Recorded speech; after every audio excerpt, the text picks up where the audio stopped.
Hey guys, it's Nito. Today I'm actually visiting a very good friend of mine. Her name is Eleanor. Thank you, Eleanor, for letting me interview you. Certainly. And as you know, we're still in the COVID period, so this, we're still being safe and everything. She is an amazing artist. And what kind of artist are you? I need to really categorize myself because I like doing so much. I love woodcut printmaking. I love figure studies, doing figure drawing, which of course can't do much of during the pandemic, and watercolors and mixed media. I do a little bit of everything. And that she does, because we were just talking and looking around her room and looking at a lot of her artwork that she's already done. She makes her own paper as well. That's amazing. I mean, I find it very fascinating. I'm not an artist person, but watching you and the stuff that you are creating. So tell me, how are you creating some of your stuff? Where do you get your ideas from? A lot of my ideas come from nature or the world around me. And perhaps, like, I showed you this watercolor, which is of one of the historic homes in Wilmington, was the inspiration for this. Wow. And then other times it's just, and sometimes I think it's that our lives are so chaotic right now that you can kind of try to put order into things with art. So these are very, very, they're small, like very small little environments or worlds, but they're much neater than a lot of the stuff I usually do. Right. And sometimes I like to work small. Sometimes I like to work big. I love mixed media because I can get away with using anything I want, putting it in it, and you just call it mixed media. Definitely. She has a lot of old stuff that she's saved or she's clipped out of that she's using in some of her background collages that she's doing. And where can we find your artwork or any of the work that you do? Where can we go and find your stuff? I do have a shop on Cherish, which is www.cherish.com. Dapper Wren, okay. DAPPERWREN. Perfect. Is the name of the shop on Cherish. Okay. I have quite a number of my figure drawings there, some of my mixed medias, as well as some watercolors. Okay. And then also at Pigfish Lane Antiques and Interiors on Hillsborough Street in Raleigh. That's right. And I'll put all of this information linked below, guys, so you can definitely go check out Eleanor's stuff. And the Hillsborough, I think we were planning on going there, but I don't think you have any piece there. And right now with COVID, we are kind of keeping everything just online. So definitely, you guys, Eleanor is my local artist, okay? So if you guys are into supporting local artists, this is the one that I really want you to support. She's a really good friend of mine too. So obviously, I definitely want her to succeed as well too. Show me some other stuff that you've shown me already. Of course, also being in the antiques and vintage and part of my shop at Pigfish Lane is antiques and vintage and architectural salvage. Okay. I think I have one of my own woodcuts there at the moment. Okay. But I've always been fascinated by old things and vintage things. I love stories behind things. Wow. You want to find the story. But like this piece, what is neat about it is I used antique buttons in the mixed media, and this is again the beauty of mixed media. You use whatever you feel like doing, and then you can just label it mixed media. And then the background behind these little paintings is that they're actually receipts from 1905. Wow. And I got a bundle of these receipts from a friend's barn. We were helping her clear out her barn. And there was, all bundled up together with baling wire, oh, wow, a bunch of these receipts. And they had been, it almost looked like the edges were lace. Because over the years, mice had chewed around the edges of the paper. But just the script of the person writing down the orders for this drug company was just amazing. Yeah. It And was- everything is done in cursive, guys. I know cursive is going away because we're all into technology, typing, texting, and all that stuff. But this is the old receipts are in such a beautiful cursive handwriting Yes, as and well. The script is I've already took a amazing. picture of this, so I'm going to put it on there too, so you guys can take a look even in more detailed. But it's beautiful. I love the ideas and the buttons that you put on there as well. I would never have imagined, because when I do when I do my when I do collages or anything like that, I just cut it out and I put it and I paste it. Yeah. But I would never think up to add anything that will make it pop up, like the way you've added the buttons to make it pop up. And it's antique buttons. They're just not random buttons. They're antique. So that's even amazing. And I love it. I like that. And I like the colors. Yeah. Well, the colors of the buttons, which are so much of it is shell, Yeah. they just pick up the jewel-like Jewels. tones in the paintings. Yes. So it's just perfect. yes. Just a perfect addition to it. So probably, when I work like this, then I have to create a shadow box sort of frame. You can't frame it flat simply Right. because... And she has her own equipment, guys. You have like the saw and everything. You do like woodwork. You do everything. I think you do basically everything. Even your other design you were showing me that you're going to create to make the light fixture. She has this design that she's drawing. She does a lot of sketches as well. I mean, you're multi-talented, actually. Well, sometimes I say I'm schizophrenic. So, I've got to kind of narrow my focus. But Yes. I hate the thought of having to limit what I want to do. I love it. If I want to express myself in a totally different medium, you have, why and not? you've done it. So how did you get into this? I know you said when we were talking earlier that second grade. Second grade, I'm sorry, Yes. second grade, 2 years old. We can't even, second grade, and you had a lot of your grandparents' antique stuff all around you as well growing up, and that's what But how did you, when did you learn all those different techniques? When I was in second grade, that was when I decided I was going to be an artist. Okay. And that was due to my second grade teacher, Okay. who saw in me a talent. She was also an artist. And so she took extra time with me. Of course, in second grade, back when I was in second grade anyway, you spent a lot of time drawing, and art was part of your curriculum. Right. And she would help me with my drawing. Okay. And I loved it. It was like talking about meditation. It was a form of meditation. For you Being able to just sit down and draw and lose yourself in what you were doing. Wow. Okay. And I think a lot of it is due to her recognizing in me a talent and encouraging that. And that's when I decided I wanted to be an artist. Wow. And I went all through school and high school and everything. And I knew I was going to go to college and major in art.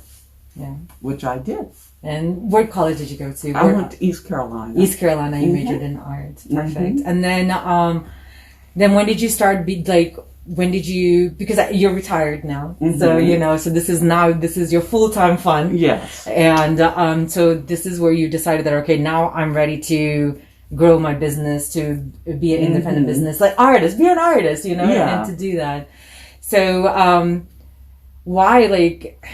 how did you start with that business? Actually, I wanted to ask you, I know you were waiting to retire because I've known you longer. And so, after you decided, what made you decide to go into the business, the business side, I guess? It was kind of not planned. It just happened. It just happened.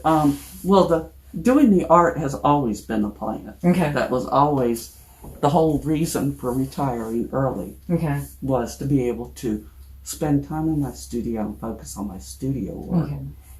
But the antique and vintage and architectural salvage part of it, yes, I had always had an affinity for older things, for antiques, especially having grown up with them, and always just loved the old buildings and architecture, And growing up in Wilmington, where you were surrounded Yes. by that, Yeah.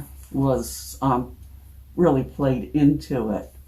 But I started just like collecting things. I thought, oh, that would make a cool light fixture, or that would make a cool shelving feature or something. Okay. And so I started acquiring stuff. My husband and I became good friends with a fellow who for like 30 years had done demolition and salvage. Okay. And he had quite a bit of stuff, and he had intended to go into business. Okay. Primarily, I think, selling to antique dealers. Oh, yeah. Okay. And then he had a significant health issue that prevented him from doing that. But I had so much fun visiting him and seeing all this stuff. And I started acquiring some of it from him. And then, shortly after I retired from my years of 30 years as a software test engineer, I learned of this place called Pigfish Lane, Antiques and Interiors, that was opening in Raleigh. And I thought, oh, that'd be a fun place to go. I was talking to a friend of mine. I said, maybe I ought to consider doing something at a place like that. She said, yes, you should. You have an amazing talent. It would be sad for you just to keep it to yourself. So I went and talked to them and showed them my portfolio, and they said, we'd love to have you. Oh my God. That's awesome. So having that, and then, but for me, like, you know, when I'm, mind you, like, I'm not an artist. I mean, everybody's an artist in their own way. I was just telling Eleanor that I'm a photographer. I love black and white pictures and taking pictures, but how do you get, when you're looking at an antique or when you're looking at something that, you know, do you get the visions right away? Like, do you know, or do you have it and it's front of you for a while before you actually go into it? Do you see what I mean? Most of the times I see something and I'm immediately drawn to it. Okay. And there's already that, like, your creative side is already constantly going. When you see something, you already, that creation is already happening in your mind as soon as you see something? Sometimes. Or I'm just drawn to it on kind of a gut level. Okay. Like, Rick will always ask me, how can you know? Yeah. I said, it speaks to me. Yeah. So he'll go around telling people I hear voices. So. Well, that's good, because you know what, like, I've taught my son, like, you know, you just don't pick up any crystals or stones without asking them if they want to come home. Mm-hmm. That's my spirituality part of me, you know, because anything, and that's good that you have something that talks to you and that tells you that, okay, no, make me something, or I have a story to tell. And I think that's what you do with your artwork, is like, there's a story that's coming from somewhere, like with that, you know, receipts. Mm-hmm. There's a story behind it. Oh yeah, there is. So that's amazing that you have that it talks to you, that is your gut feeling that says this is the one. And then when you do decide it and it tells you that, hey, this is the table that I want to, you know, this is the one I want, and you bring it, then how long does it take for you to finally go ahead and act on it? Or how, like, what do you do? What's your next step, basically? Let's say that you got an antique or you got this idea, you've got it, and then what's your next step? What is the next step? I'd love to be able to go right to it and start working on it. Okay. But, you know, we all have lives to live. You know, you have laundry that has to be done and groceries that have to be purchased. Yeah. So sometimes I have to live with it a while. And sometimes I see something, I'm drawn to it, and I have no idea what it will ever become at that point. Okay. I just know I'm drawn to it. So I will get it and I will hang on to it until I know what you're going to do with it. And then once you do decide that you have that time and then you do it, like, how long? Because sometimes, you know, we get lost when we are so focused and when we're so, like, you know, like, hours goes by. Like, what about you? Like, how many, give me one scenario where you've sat and you didn't even know that it was already nighttime, you know? Oh, that happens all the time. Does it really? That happens all the time. That's, like, I talk about the meditative element of art and creation. when you're being creative, it is like meditation. Yeah. And time can pass so quickly. That Because you're into it. You're not thinking in terms of, everything else going on. You're focused. You're in that creative state, and it is meditative. It's meditative. It's like the ideas are flowing, and you're moving with it, moving with the whatever, any of that stuff. Wow. And I think as an artist, you look at the world differently. You were talking about being drawn to something, or being able to look at something and see it as something else. Right. That's part of being an artist. Yeah. That many people don't have the eye for. I sometimes feel like that. Like, you can see something, but we may not be able to see it the way you see it, I guess. You have the special eyes, I guess, like the artist. I always feel like the artists have special eyes. Like, I have eyes for the right house, I guess, where I can look at a house and, feel the energy of the house. Actually, I feel that when I walk in, if it's going to be a good energy, what kind of energy was in it. But for you have that special eye that you can look at something where I could be like, oh no, what are you going to do with this? Like, I can't even see anything. While you would be like, oh no, there's a lot of more potentials. And because I guess we're so used to looking at it and just like what it is and not what it could be. And you have that where you can see beyond that. So maybe that's kind of why historically artists have kind of been a little odd, or outsiders, or whatever. Yeah, because you're looking at things differently than a lot of the world. That's true. Wow. Anything that you want to share with us? Just get creative in whatever field you feel inspired to do. And what's your Instagram accounts? Because I know you say you post pictures of the stuff that you're working on as well too. Just Dapper Wren. Just Dapper Wren. All right, guys. So I'm also going to put that on there too below, and I'll put Eleanor's business card on there. So definitely reach out. She has cool stuff, and maybe if you're interested in coming down and seeing some of her work as well, or she can also send you a message as well. Thank you, Eleanor, for letting me come in and see your beautiful space.